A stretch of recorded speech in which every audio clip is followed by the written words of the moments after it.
urukundo ni nk'ubusitani bw'indabo bukeneye kubagarirwa no kuhirwa buri munsi. Kubaka urukundo rero ni uguhozaho, ari nayo mpamvu burya ari amagambo make ushobora guhora ubwira umukunzi wawe akarushaho kugukunda ndetse no kukwiyumvamo.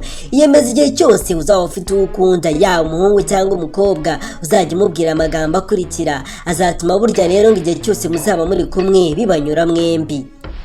Gerageza umubwire ko umukunda.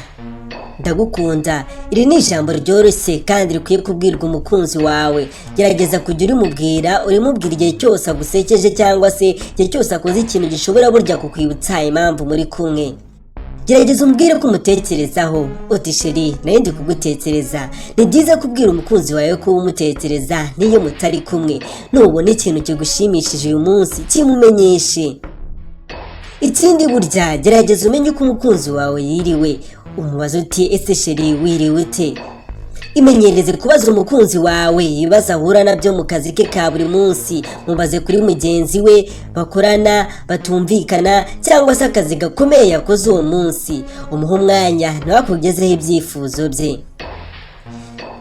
Gerageza ibihe byose wumve ko yifatanyije nawe. Uti sheri burya nifatanyije nawe. Humuriza umukunzi wawe, umwereke ko utamuri kure mu byo akora kandi umushyigikiye mu byemezo bye. Mubwire ko muri hafi mu nshingano ze. Mwereke ko muri mu pfundo rimwe ry'urukundo rizabyara umusaruro. Gerageza ubwire umukunzi wawe ko yaberewe. Nimba ubonye yambaye neza, mubwire uti sheri uraberewe. Niba mukundanye igihe kirekire biroroshye burya kwiyibagiza byinshi kandi ni ngombwa kwibutsa umukunzi wawe ko yambaye imyenda igushimisha, unamwereka ko ari nayo mpamvu wamuhisemo. Niba ari ikosa umukoreye, gerageza uce bugufi mubwire uti sheri mbabarira. Buri muntu arakosa igihe runaka, ku buryo rimwe na rimwe twisanga tutari mu kuri. Twakoze ibidutandukanya, impaka rero nta mwanya zikwiye guhabwa mu rukundo.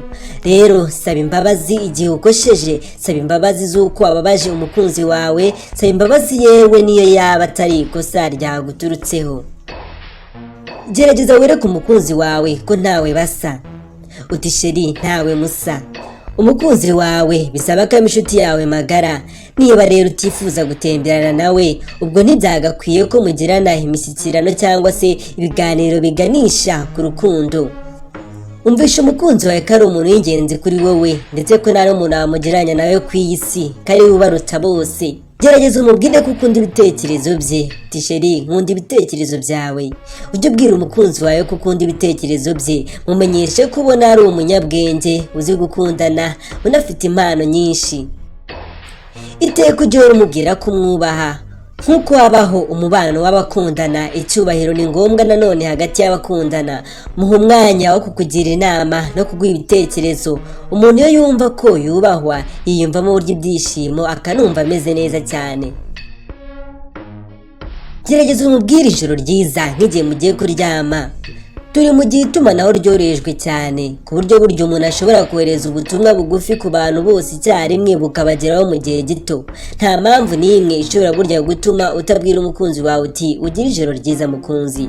Igihe ugiye kuryama, gerageza umwohereza ubutumwa nk'ubu. Ndizera neza ko bitagoye kandi bitagufata umwanya munini cyane.